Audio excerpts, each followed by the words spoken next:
Halo, perkenalkan nama saya Victor Rodamaterano dengan NIM 21716500097. Oke, pada hari ini saya akan meresensi buku yang berjudul Buku Pengantar Ilmu Hukum karya R. Suroso SH, di mana tugas meringkas buku ini atau tugas meresensi buku ini merupakan tugas dari Ibu Diana selaku dosen dari pengantar ilmu hukum ini.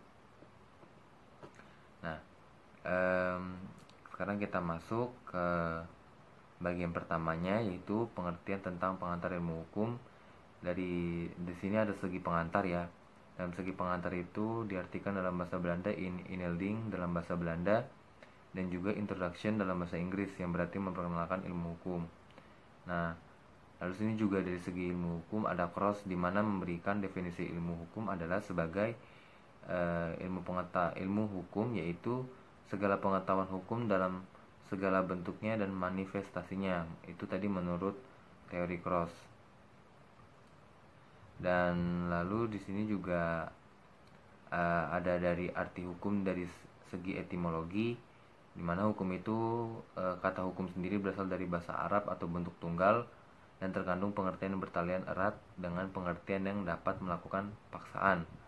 Nah, lalu sini yang kedua ada rec. Rec berasal dari bahasa Latin atau rectum yang artinya bimbingan atau tuntutan. Nah, lalu sini juga ada definisi menurut Profesor Dr. Van Kan dalam bukunya, yaitu Juris dari bahasa Belanda, mendefinisikan hukum adalah keseluruhan peraturan hidup yang bersifat memaksa untuk melindungi kepentingan manusia di masyarakat. Nah, lalu sini juga ada peran dan fungsi hukum. Peran dan fungsi hukum itu yang pertama kita masuk ke fungsi hukum, yaitu sebagai alat pengatur tata tertib hubungan masyarakat. Kedua, sebagai sarana untuk mewujudkan keadilan sosial lahir dan batin.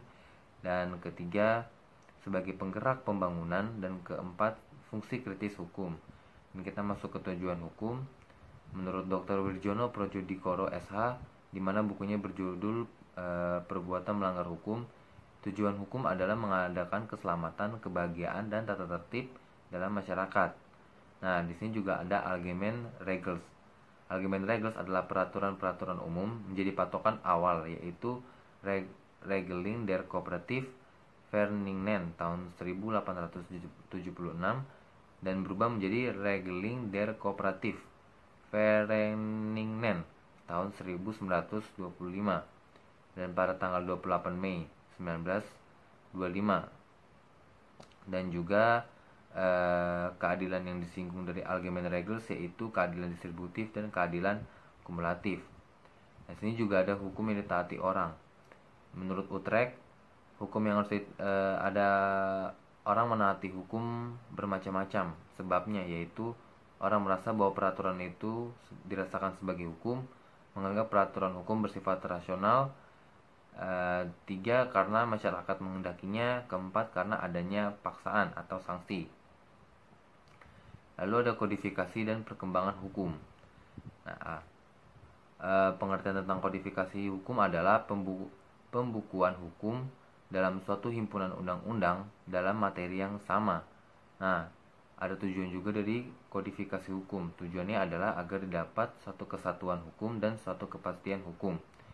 Lalu di sini juga ada contohnya, yaitu pada adat Sumatera Barat yang memegang garis keturunan adalah ibu. Jadi ibulah yang memegang peranan. Jadi itu merupakan contoh dari kodifikasi hukum itu sendiri. Nah, lalu ada aliran-aliran praktik atau hukum. Di sini dalam praktik ada 3 aliran hukum, yaitu aliran legisme, aliran hukum bebas, dan juga aliran penemuan. Dan di sini aliran legisme, di mana satu-satunya sumber hukum ialah undang-undang, dan di luar undang-undang berarti tidak ada hukum. Nah, lalu di sini juga yang kedua, hukum yang bebas. Nah, di mana hukum yang bebas ini menciptakan hukum yang bebas melaksanakan undang-undang atau tidak. Nah, lalu sini yang ketiga tadi aliran penemuan, di mana aliran pada undang-undang namun tidak selekat legisme, sebab hakim punya kebebasan yang terikat dan terkait.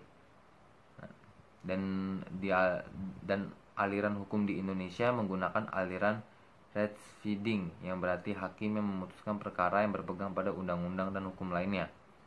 Terbentuknya hukum dimulai dari kebiasaan yang mudah dirasakan sebagai kewajiban untuk bersikap. Nah, tindakan yang demikian itu kemudian mendapat sanksi apabila tidak melaksanakan apa yang telah ditentukan oleh kebiasaan tersebut. Nah, bila tradisi tersebut menjadi yang turun-temurun dan akhirnya menjadi adat, bila dalam adat ini dijatuhkan sanksi apabila dilanggar, maka lahirnya hukum adat. Dan sini berarti tadi terbentuknya hukum itu tadi dimulai dari kebiasaan, dan kebiasaan dimulai dari adat, ya, dan adat dimulai dan adat pun dimulai menjadi tradisi. Lalu sini ada penafsiran hukum. Dalam penafsiran hukum ini ada pengertiannya subjektif dan objektif. Kita ke pengertian subjektifnya. Dalam pengertian subjektif, penafsiran yang dikehendaki oleh pembuat undang-undang. Nah, itu tadi menurut pandangan pengertian subjektif. Sedangkan dalam objektif, penafsiran lepas daripada pembuat undang-undang dan sesuai dengan adat bahasa sehari-hari. Nah, di sini juga ada dalam pengertian sempit dan luas. Dalam pengertian sempitnya dulu, apabila dalil yang ditafsirkan diberi pengertian yang sangat dibatasi, misalnya mata uang, pasal 1756 KUH Perdata. Lalu sini juga menurut pengertian luas, ialah apabila dalil yang ditafsirkan diberi pengertian seluas-luasnya. Dilihat dari sumbernya, penafsiran bersifat dari tiga. Ada tiga sumber penafsiran. Yang pertama otentik, doktrinair, dan ketiga hakim. Ada metode penafsiran juga. Metode penafsiran itu penafsiran gramatikal, penafsiran historis atau sejarah, penafsiran sistematis, penafsiran sosiologis, penafsiran otentik, penafsiran perbandingan. Ada sumber-sumber hukum. Sumber hukum adalah segala sesuatu yang menimbulkan aturan yang mengikat dan memaksa. Nah, apabila aturan itu dilanggar, akan menimbulkan sanksi yang tegas dan nyata bagi pelanggarnya. Ada beberapa menurut pakar tentang sumber hukum, yaitu menurut Algra, di mana sumber hukum material adalah faktor yang membantu pembentukan hukum, misalnya hubungan sosial, hubungan kekuatan, politik, situasi ekonomi, tradisi, keadaan, dan geografis. Lalu sumber hukum formil merupakan tempat atau sumber dari mana suatu peraturan memperoleh kekuatan hukum. Itu tadi hukum formil. Dan ada menurut juga di sini Ahmad Sanusi, di mana sumber hukum normal. Sumber hukum normal yang langsung atas pengakuan undang-undang, yaitu undang-undang, perjanjian antar negara, dan kebiasaan. Lalu sini sumber hukum normal yang tidak langsung atas pengakuan undang-undang, yaitu perjanjian, doktrin, jurisprudensi. Nah, di sini juga ada sumber hukum abnormal. Apa aja sumber hukum abnormal itu? Yaitu proklamasi, revolusi Sikop-de Etat. Sini juga ada undang-undang.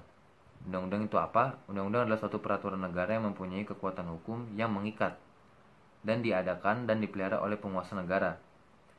Proses terbentuknya undang-undang, di mana pembentukan undang-undang pelaksanaannya dilimpahkan pada badan yang diberi wewenang yang bersangkutan.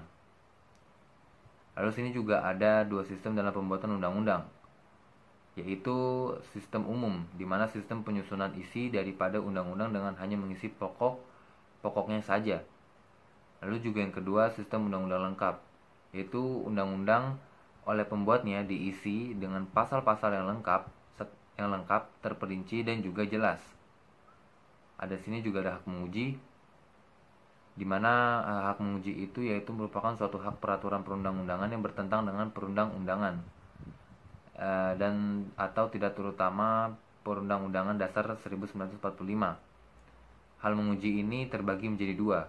Yang pertama hak menguji formil, kedua hak menguji material. Di mana hak menguji formil wewenang menilai badan yang sesuai tata cara Undang-Undang 1945. Sedangkan hak menguji material wewenang menyelidiki atau menilai kesesuaian isi Undang-Undang 1945. Ini juga ada kebiasaan. Dari sini kebiasaan merupakan tindakan pola tingkah laku yang tetap, ajak, lazim, normal, atau adat dalam masyarakat atau pergaulan hidup tertentu. Lalu sini juga ada hukum kebiasaan.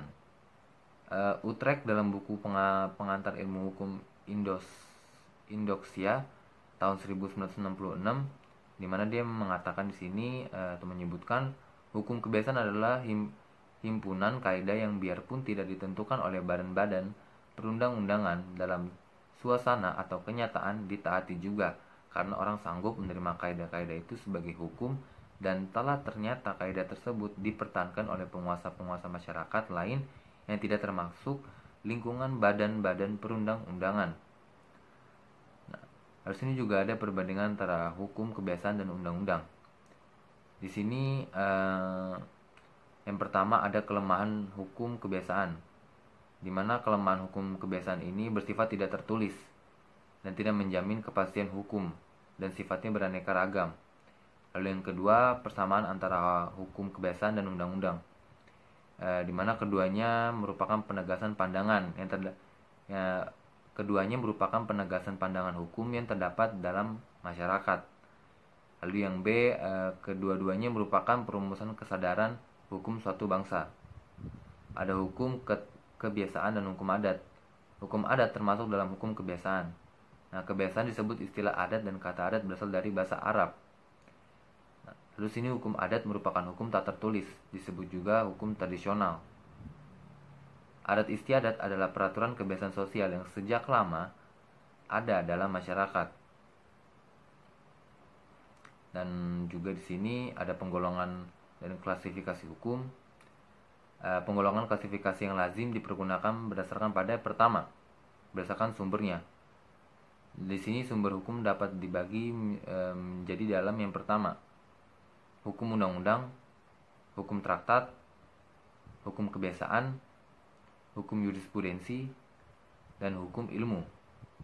Di sini berdasarkan daerah kekuasaannya. Ada hukum nasional, hukum internasional, hukum asing. Yang pertama, hukum nasional, hukum yang berlaku di wilayah negara tertentu. Yang kedua, hukum internasional, hukum yang berlaku di wilayah berbagai negara. Dan yang ketiga, hukum asing, yaitu hukum yang berlaku di negara lain. Berdasarkan kekuatan berlakunya atau sanksi, yaitu di sini dapat dibagi dalam dua, yaitu hukum paksa dan hukum tambahan. Hukum paksa yang bersifat memaksa dan hukum tambahan yang bersifat mengatur atau menambahkan. Di sini juga berdasarkan isinya, hukum publik dan juga hukum privat. Di mana hukum publik ini termasuk golongan hukum pidana. Hukum pidana itu adalah keseluruhan peraturan hukum yang mengatur perbuatan yang merupakan kejahatan dan pelanggaran. Sedangkan hukum negara terbagi menjadi dua, yaitu hukum negara dan hukum tata usaha. Kita masuk ke hukum privat.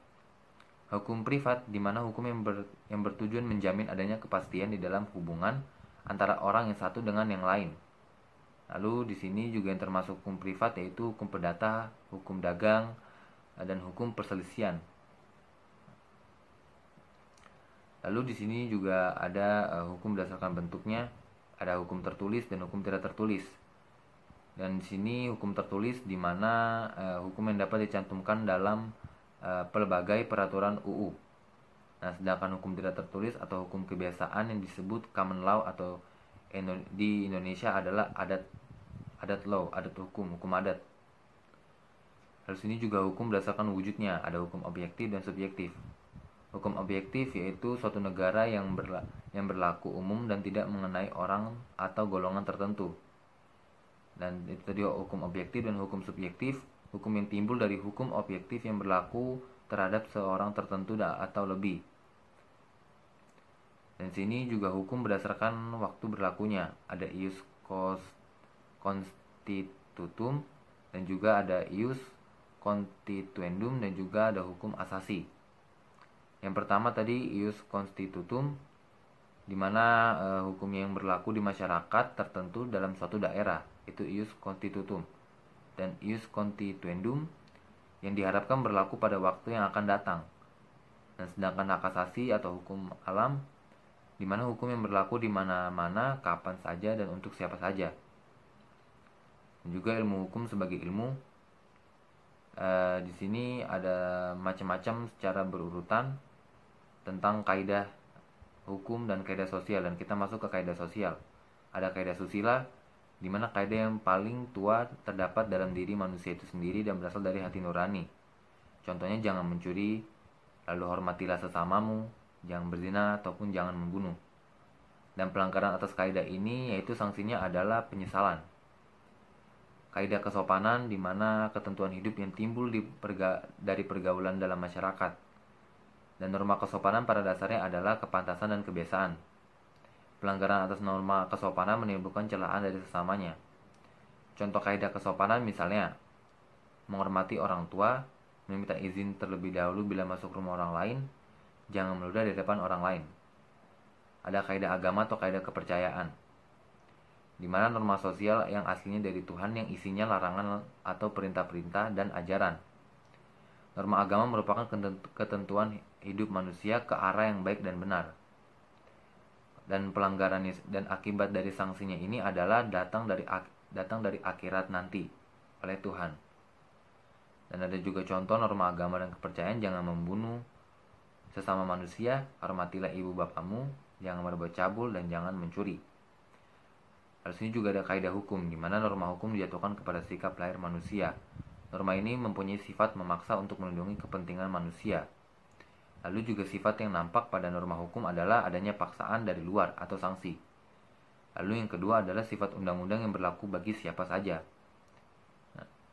Lalu juga ada contoh-contoh norma hukum, yaitu perkawinan. Perkawinan yang sah dilakukan secara hukum masing-masing agamanya dan kepercayaannya, pasal 2 ayat 1 UU nomor 1 tahun 1974. Dan juga yang kedua, barang siapa saja yang merampas nyawa orang lain tanpa hak diancam pembunuhan dan mendapat pidana paling lama 15 tahun penjara, pasal 338 KUHP. Dan sini juga ada penggolongan kaidah. Profesor Dr. Sudikno Mertokusumo menggolongkan keempat kaidah norma tadi menjadi 2 golongan. Ada tata kaidah dengan aspek pribadi, yang dimana kelompok ini adalah kaidah agama atau kepercayaan dan kaidah kesusilaan. Lalu ada tata kaidah dengan aspek kehidupan antar pribadi, yang termasuk di dalamnya adalah kaidah kesopanan dan kaidah hukum. Hal sini juga ada persamaan antara kaidah hukum dengan kaidah lainnya. Maksud dari kaidah hukum dengan kaidah lainnya yaitu sama, yakni melindungi kepentingan perorangan. Contohnya, antara kaidah hukum dengan kaidah kesopanan memandang manusia sebagai makhluk sosial, sudah puas dengan perbuatan lahiriah saja, heteronom atau dikehendaki masyarakat, memberikan kesempatan pihak yang bersangkutan untuk mengadakan reaksi, dan sama memiliki wilayah berlakunya. Juga di sini ada perbedaan antara kaidah hukum dengan kaidah sosial lainnya. Perbedaan antara kaidah hukum dengan kaidah agama dan juga kaidah kesusilaan ditinjau dari beberapa segi, yaitu pertama, ditinjau dari tujuannya. Kaidah hukum bertujuan untuk menciptakan tata tertib masyarakat dan melindungi manusia beserta kepentingannya. Ditinjau dari sasarannya, kaidah hukum mengatur tingkah laku manusia dan diberi sanksi setiap pelanggarannya. Lalu juga ditinjau dari sumber sanksinya. Kaidah hukum dan kaidah agama, sumber sanksinya berasal dari luar dan dipaksakan oleh kekuasaan dari luar diri manusia atau heteronom. Dan ditinjau dari kekuatan mengikatnya. Kaidah hukum dipaksakan secara nyata oleh kekuasaan dari luar. Dan selanjutnya ditinjau dari isi kaidah hukum, di mana memberi hak dan kewajiban kepada kaidah agama dan kaidah kesusilaan, dan hanya memberikan kewajiban saja. Ada perbedaan antara kaidah hukum dengan kaidah kesopanan. Kaidah hukum memberikan hak dan kewajiban, dan kaidah kesopanan hanyalah kewajiban saja. Sedangkan ada sanksi untuk kaidah hukum, di mana sanksinya dipaksakan oleh masyarakat dan resmi. Sedangkan sanksi kaidah kesopanan dipaksakan masyarakat dan tidak resmi. Oke, di sini saya ulang lagi. Sanksi kaidah hukum dipaksakan oleh masyarakat dan resmi. Sedangkan sanksi kaidah kesopanan dipaksakan masyarakat dan tidak resmi. Perbedaan antara kaidah kesopanan dengan kaidah agama dan juga kaidah kesusilaan. Kaidah kesopanan dari luar diri manusia, kaidah agama dan kaidah kesusilaan berasal dari diri pribadi manusia. Sedangkan kaidah kesopanan berisi aturan yang ditunjukkan kepada sikap lahir manusia. Tujuan kaidah kesopanan menerbitkan masyarakat agar tidak ada korban. Kaidah agama dan kaidah kesusilaan mempunyai tujuan menyempurnakan manusia agar tidak menjadi jahat. Di sini juga ada ilmu hukum sebagai pengertian, ada subjek hukum, manusia sebagai subjek hukum. Di sini ada hukum yang mempunyai hak dan kewajiban. Subjek hukum adalah sesuatu yang menurut hukum yang mempunyai hak dan kewajiban. Itu pengertian dari subjek hukum. Di sini juga ada pendapat para pakar, yaitu menurut Profesor J. Harjawijaja SH, di mana orang adalah merupakan pengertian terhadap manusia. Dan juga pandangan hukum modern, di mana yaitu setiap orang atau pribadi secara asasi merupakan pendukung hak yang berlaku bagi seluruh umat manusia karena merupakan makhluk Tuhan Yang Maha Esa. Lalu ada pandangan dunia, di mana manusia atau pribadi menjadi subjek hukum sejak dia lahir dan yang berakhir dengan kematian. Menurut pandangan agama, di mana manusia atau pribadi menjadi subjek hukum sejak benih atau pembibitan ada pada kandungan ibunya selama ia hidup dan sampai meninggal dan sampai ke dunia akhirat. Ada pandangan hukum di Indonesia, yaitu di mana bahwa manusia adalah pendukung hak dalam pasal 7 Undang UUDS 1950, di mana menyebutkan yang pertama, ayat pertama, setiap orang diakui sebagai manusia pribadi terhadap undang-undang. Ayat kedua, segala orang berhak menuntut perlindungan yang sama oleh undang-undang.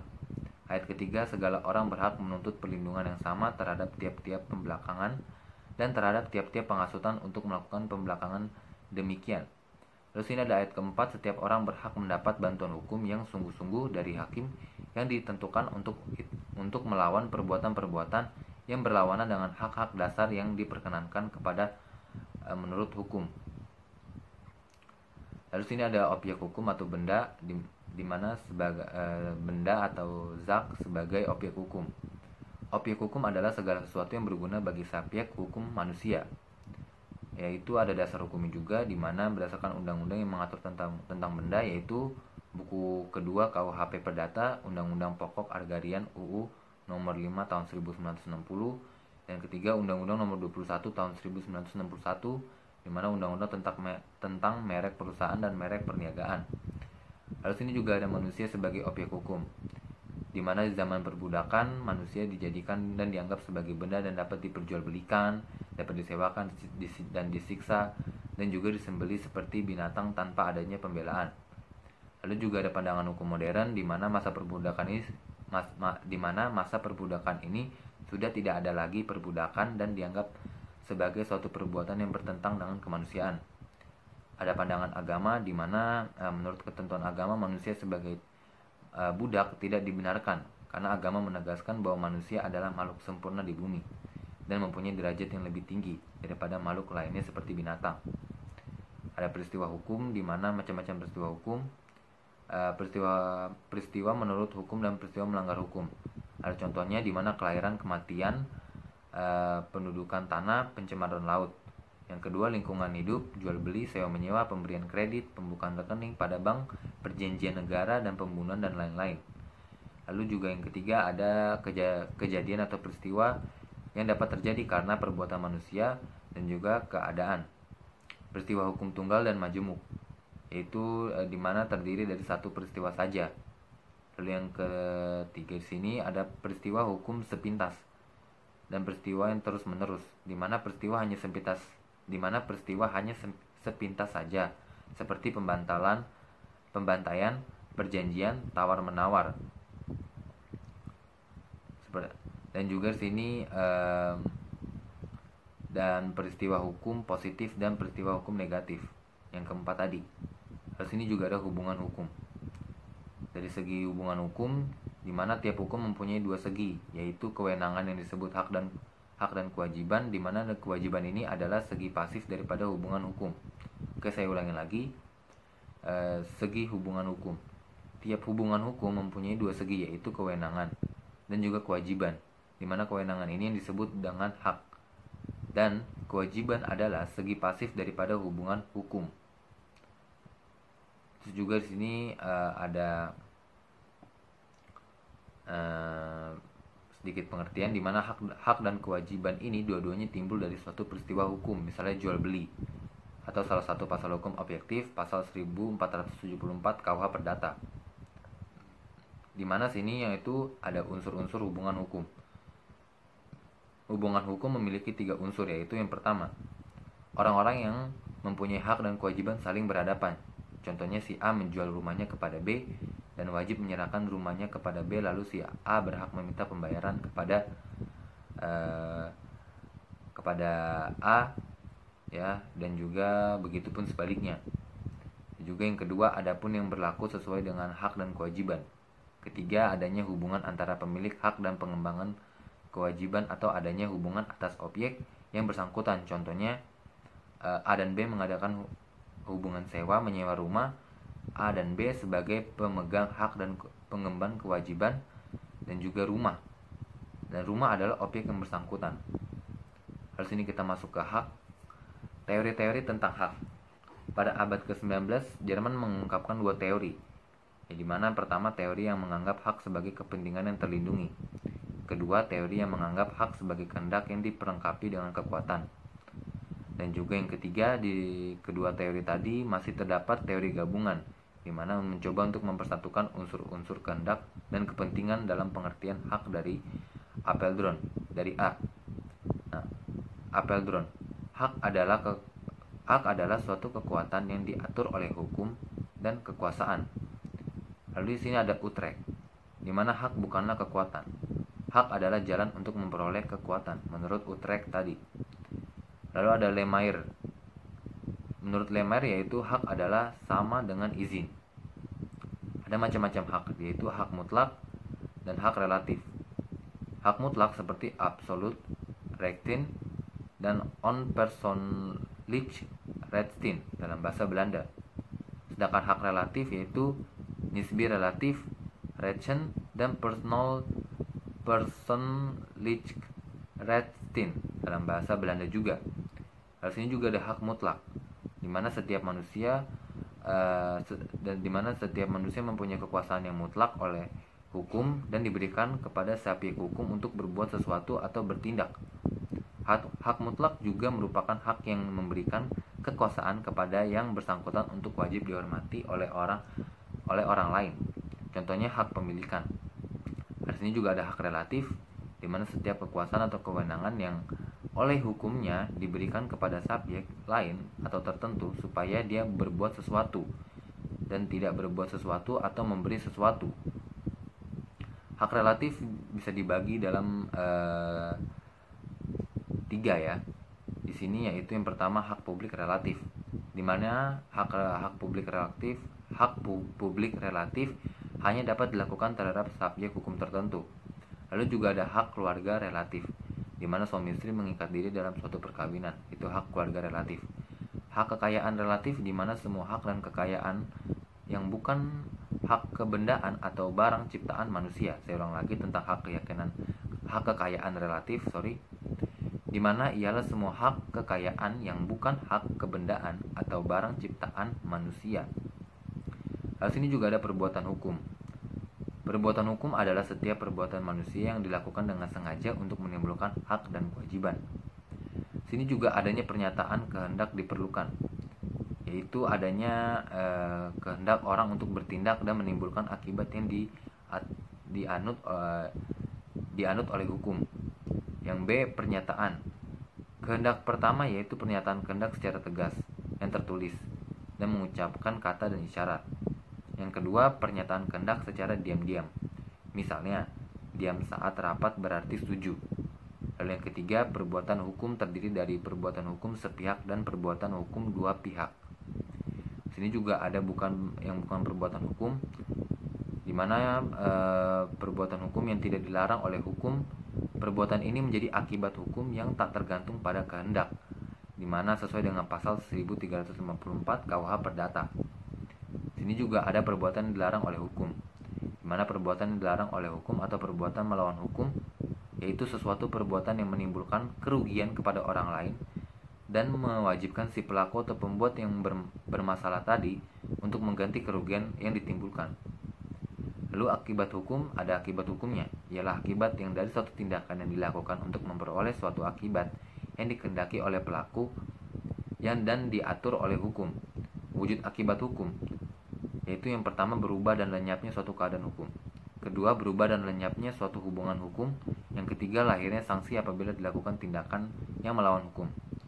Ini juga ada masyarakat hukum, di mana menurut Aristoteles mengatakan bahwa manusia adalah zoon politikon, yaitu manusia sebagai makhluk sosial yang selalu berusaha hidup berkelompok dan bermasyarakat. Dan kelompok tersebut dapat berupa kelompok-kelompok kecil yang terdiri dari dua orang.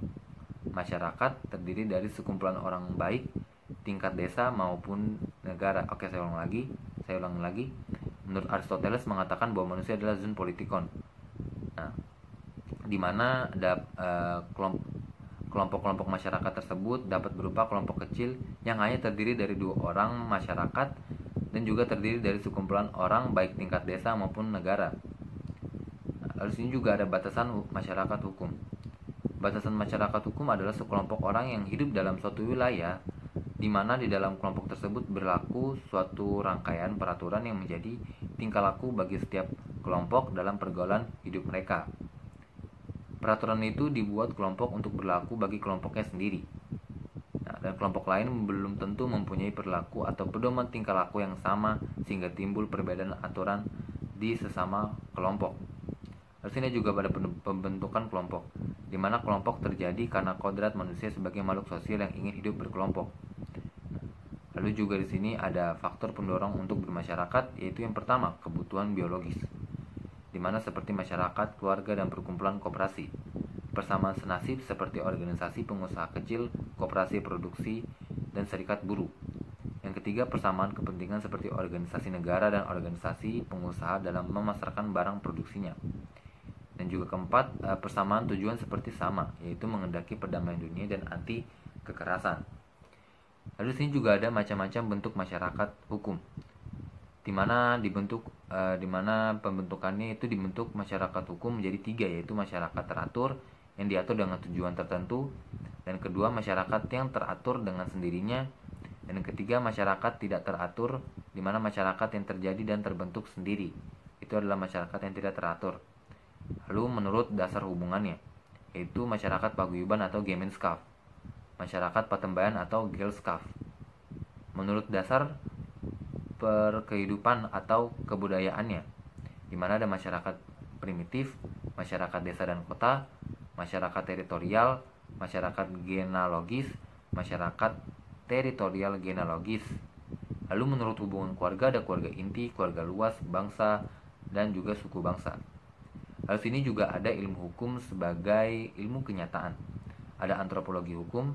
Antropologi hukum adalah suatu cabang ilmu pengetahuan yang mempelajari pola-pola sengketa dan penyelesaiannya pada masyarakat-masyarakat sederhana maupun masyarakat yang sedang mengalami proses perkembangan dan pembangunan. Dan lalu sini juga ada antropologi dan hukum. Lalu sini juga antropologi dan hukum. Seperti diketahui, antropologi hukum merupakan ilmu pengetahuan yang jauh sekali jangkauannya. Ialah mengekspresikan kehidupan manusia dalam loyalitasnya. Lalu juga sini dimana apabila seorang antropologi hanya merupakan segi kecil daripada ruang lingkup antropologi hukum. Oleh karenanya, para antropologi akan menghadapi banyak kesulitan dalam memasalahkan definisi-definisi tentang hukum seperti yang kita kenal dalam ilmu hukum positif. Lalu sini juga ada sosiologi hukum, di mana sosiologi hukum adalah suatu cabang ilmu pengetahuan yang secara empiris dan analitis mempelajari hubungan timbal balik antara hukum sebagai gejala sosial dengan gejala sosial lainnya. Lalu juga di sini ada karakteristiknya, itu pertama, sosiologi hukum mempunyai tujuan untuk menjelaskan praktik-praktik hukum. Sosiologi hukum senantiasa menguji kesahihan empiris dari suatu peraturan atau pernyataan hukum. Lalu yang ketiga, sosiologi hukum tidak memberi penilaian terhadap hukum. Lalu sini juga ada objek sasaran sosiologi hukum. Objek sasarannya ialah badan-badan yang terlibat dalam kegiatan penyelenggaraan hukum seperti pembuat UU, pengadilan, polisi, advokat, dan sebagainya. Lalu sini juga ada psikologi hukum, yaitu pengertian dari psikologi hukum adalah suatu cabang pengetahuan yang mempelajari hukum sebagai suatu perwujudan dari perkembangan jiwa manusia. Sedangkan sini ada pengertian psikologi, yaitu ilmu pengetahuan tentang perilaku manusia atau human behavior. Lalu sini juga ada sejarah hukum, yaitu pengertiannya. Sejarah hukum adalah salah satu bidang studi hukum yang mempelajari perkembangan dan asal-usul sistem hukum dalam suatu masyarakat tertentu dan membandingkan antara hukum yang berbeda karena dibatasi oleh perbedaan waktu. Nah, lalu sini juga ada peran dan fungsi sejarah hukum. Di sini ada 5 peran dan fungsi sejarah hukum, yaitu pertama, sejarah hukum dapat memberikan pandangan yang luas bagi kalangan hukum. Yang kedua, hukum sebagai kaidah merupakan patokan perilakuan atau sikap tindakan yang sepantasnya. Lalu yang ketiga, berguna untuk praktik hukum. Keempat, membantu mahasiswa hukum untuk lebih mengetahui hukum yang dipelajarinya. Oke, saya ulang lagi yang nomor 4. Yang keempat adalah membantu mahasiswa hukum untuk lebih mengetahui hukum yang dipelajarinya. Lalu ini kelima adalah mengungkapkan fungsi dan efektivitas lembaga-lembaga hukum tertentu. Lalu sini juga ada perbandingan hukum. Pengertian dalam perbandingan hukum yaitu dimana sebagai metode penelitian. Suatu ilmu hukum dengan mempergunakan metode membanding-bandingkan hukum satu dengan hukum lainnya. Sebagai metode penelitian, perbandingan hukum dapat dipergunakan di semua bidang, dan di semua bidang hukum maksudnya, yaitu seperti hukum privat yang tadi, lalu juga hukum publik, hukum tata negara, dan sebagainya. Perbandingan hukum sebagai yang kedua, perbandingan hukum sebagai ilmu pengetahuan, di mana perbandingan hukum ini cakupannya lebih jauh dari perbandingan hukum sebagai metode penelitian. Di sini juga ada tujuan daripada perbandingan hukum. Tujuan perbandingan hukum menurut Main dan Pollack adalah membantu menelusuri asal-usul perkembangan daripada konsepsi hukum yang sama di seluruh dunia. Lalu menurut Randall adalah usaha mengumpulkan informasi mengenai hukum asing dan usaha mendalami pengalaman yang dibuat studi hukum asing dalam rangka pembaruan hukum. Lalu sini juga ada fungsi daripada hukum. Ada fungsi teoritis, fungsi praktis, dan fungsi dalam pembinaan hukum. Fungsi teoritis di mana yaitu hukum yang mempunyai peranan yang sangat penting dalam era pembangunan hukum yang akan datang.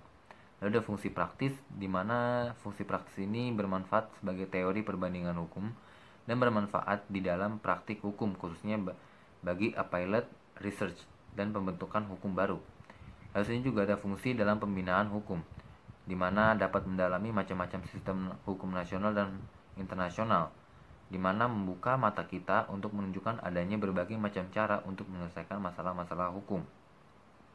Di sini juga ada manfaat daripada perbandingan hukum, yaitu manfaat ilmiah, manfaat praktis, bermanfaat bagi unifikasi hukum, bermanfaat bagi usaha menumbuhkan saling pengertian suatu bangsa, dan juga bermanfaat bagi usaha memperoleh pengertian yang lebih mendalam mengenai hukum kita sendiri. Lalu yang terakhir adalah bermanfaat bagi pelaksanaan HPI atau Hukum Perdata Internasional. Sekian resensi dari buku pengantar ilmu hukum. Sekian ada kesalahan kata, mohon maaf, dan saya ucapkan terima kasih atas kesempatannya.